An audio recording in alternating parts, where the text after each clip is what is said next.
একটি সাধারণ কাগজ, সরকারি সিলমোহর আর গুটি কয়েক শব্দ।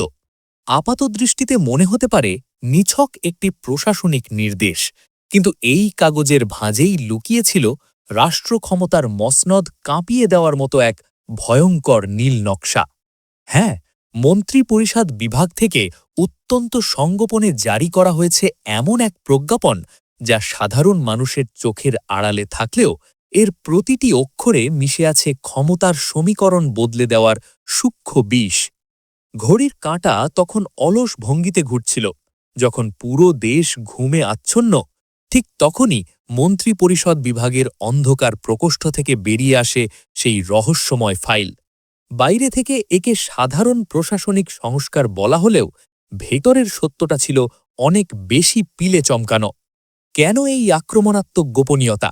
বিশ্লেষকরা বলছেন, এটি কোনো সাধারণ দাপ্তরিক কাজ ছিল না।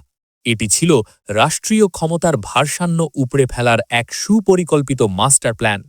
এই প্রজ্ঞাপনের মাধ্যমে কৌশলে এমন কিছু পদের ক্ষমতা বাড়ানো হয়েছে, যা কার্যত গণতান্ত্রিক কাঠামোকে পঙ্গু করে দেওয়ার নামান্তর। দিনের আলোয় যা সংস্কার, রাতের অন্ধকারে তাই ষড়যন্ত্র। এই নথির প্রতিটি অনুচ্ছেদে অত্যন্ত সূক্ষ্মভাবে সাজানো হয়েছে দাবার ঘুঁটি। কাকে সরানো হবে, কার হাতে তুলে দেওয়া হবে অসীম ক্ষমতা, সবই চূড়ান্ত করা হয়েছিল কোনো এক অদৃশ্য ইশারায়। এটি কি স্রেফ আমলাতান্ত্রিক রদবদল, নাকি মসনদ দখলের এক নিঃশব্দ ব্লুপ্রিন্ট? ত্রয়োদশ জাতীয় সংসদ, যা হওয়ার কথা ছিল জনগণের আশা আকাঙ্ক্ষার প্রতিফলন, তা এখন পরিণত হয়েছে এক রহস্যময় দাবার বোর্ডে। প্রধানমন্ত্রীর অনুপস্থিতিকে ঢাল বানিয়ে মন্ত্রিপরিষদ বিভাগ থেকে যে প্রজ্ঞাপন জারি করা হয়েছে, তা কি স্রেফ দায়িত্ব বণ্টন, নাকি এটি এক সফট কু বা রক্তপাতহীন অভ্যুত্থান? সবচেয়ে বড় প্রশ্ন, দেশের শাসনদণ্ড কি এখন নিঃশব্দে একজনের হাতেই তুলে দেওয়া হল? প্রশাসনিক আদেশের আড়ালে এক অবিশ্বাস্য সমীকরণ। প্রজ্ঞাপনে স্পষ্ট বলা হয়েছে, প্রধানমন্ত্রীর অনুপস্থিতিতে তার সংসদীয় গুরু দায়িত্বগুলো ভাগ করে দেওয়া হয়েছে নির্দিষ্ট কিছু মন্ত্রীর মাঝে। কিন্তু সাধারণ এই খবরের আড়ালেই লুকিয়েছিল আসল বোমা।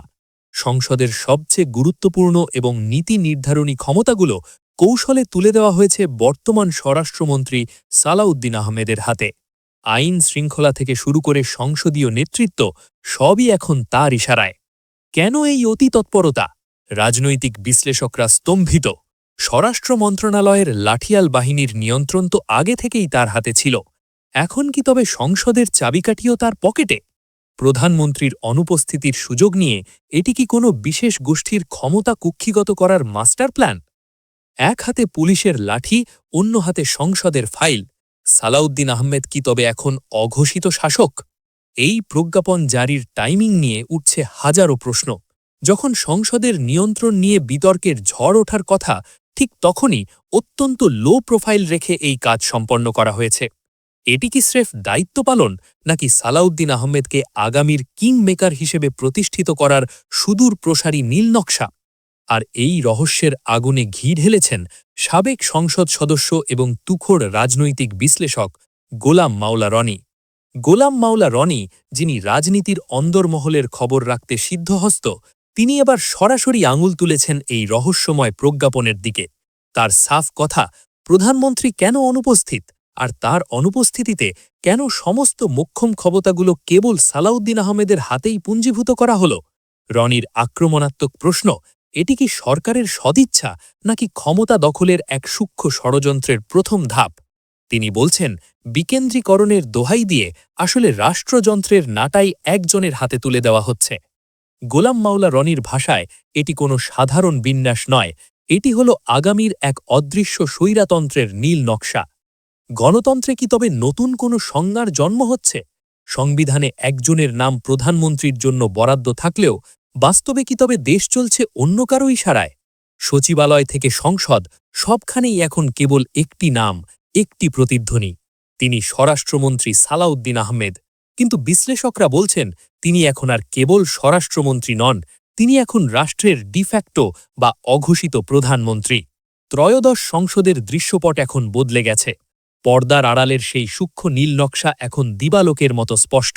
সালাউদ্দিন আহমেদ এখন একাধারে পুলিশি শক্তির নিয়ন্ত্রক, আবার অন্যদিকে নীতি নির্ধারণী মেধার আধার। এই দুয়ের সংমিশ্রণ কি তবে এক নতুন ধরনের বেসামরিক এক নায়কতন্ত্রের পদধ্বনি? রাজনীতিতে কি তবে মেধার আড়ালে এক সুগভীর ষড়যন্ত্র দানা বাঁধছে? বিসিএস ক্যাডার চৌকস আমলা থেকে হয়ে উঠলেন সফল প্রতিমন্ত্রী। সালাউদ্দিন আহমেদের এই যাত্রা কি কেবলই তার ব্যক্তিগত যোগ্যতার সিঁড়ি বেয়ে ওঠা, নাকি এই সিঁড়ির প্রতিটি ধাপে হাত ছিল কোনো এক অদৃশ্য মাস্টারমাইন্ডের? ত্রয়োদশ সংসদের ক্ষমতা হস্তান্তরের এই নগ্ন খেলা কি তবে কোনো এক পর্দার আড়ালের কারিগরের সূক্ষ্ম পরিকল্পনা? সালাউদ্দিন আহমেদ এক জাবড়েল মেধাবী রাজনীতিবিদ। তার প্রশাসনিক দক্ষতায় কারও কোনো সন্দেহ নেই।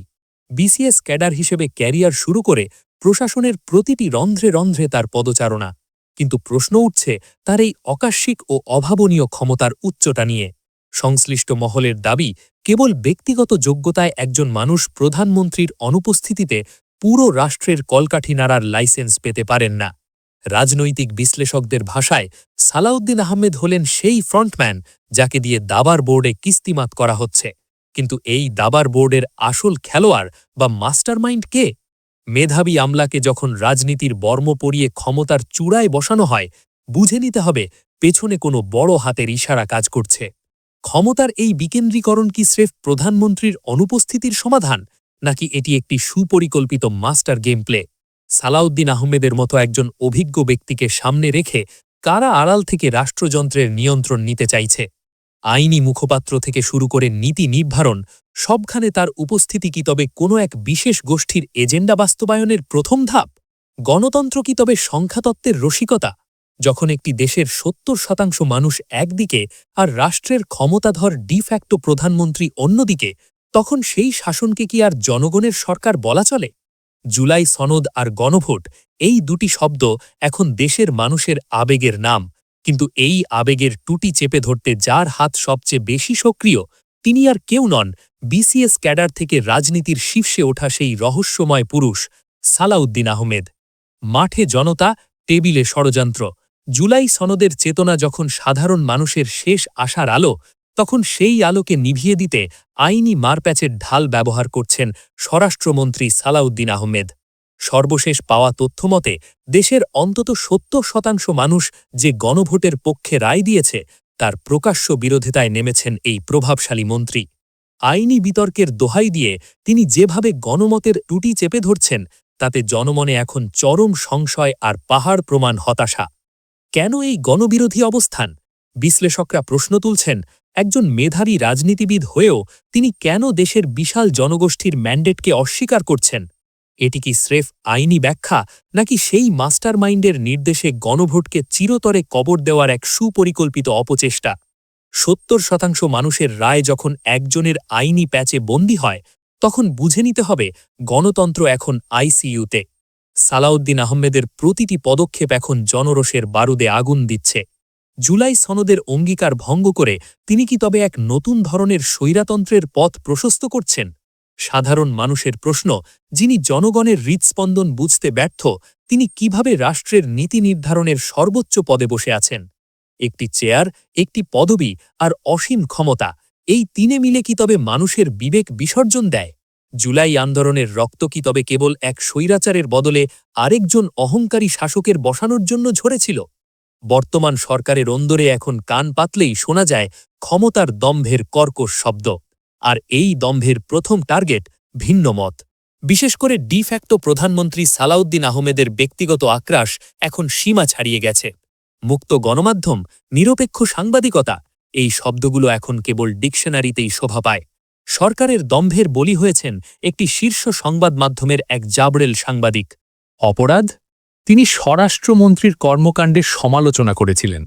ফলস্বরূপ মন্ত্রীর ব্যক্তিগত আক্রোশে তাকে হারাতে হয়েছে জীবিকার একমাত্র অবলম্বন, তার চাকরি।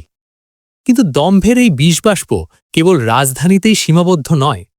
কক্সবাজার ইন্টারন্যাশনাল ইউনিভার্সিটির একজন নিরীহ কর্মকর্তা, যিনি কেবল সোশ্যাল মিডিয়ায় একটি ব্যঙ্গচিত্রের ইভেন্টে যোগ দিয়েছিলেন, তাকেও বরখাস্ত করা হয়েছে। একটি সাধারণ কার্টুনও কি তবে এই লৌহকঠিন ক্ষমতার ভিত নাড়িয়ে দেয়? কিন্তু এই দম্ভ কি নতুন? না, ইতিহাস বলছে ক্ষমতার মোহে অন্ধ হয়ে একই পথ অনুসরণ করেছে বিএনপিও। ২০১০ সালের একটি ঘটনা আজও রাজনৈতিক বাস্তবতাকে চোখে আঙুল দিয়ে দেখিয়ে দেয়। তৎকালীন বিরোধীদলীয় নেতা বেগম খালেদা জিয়ার একটি ফেসবুক পোস্টের নিচে একজন সচেতন নাগরিকের মন্তব্যই বলে দিয়েছিল, ক্ষমতায় গেলে সবাই কি তবে একই মুদ্রার দুই পিঠ হয়ে যায়? চেয়ার বদলে যায়, কিন্তু শাসকের অহংকার আর সাধারণের ওপর জুলুমের চিত্রটা কেন পাল্টায় না?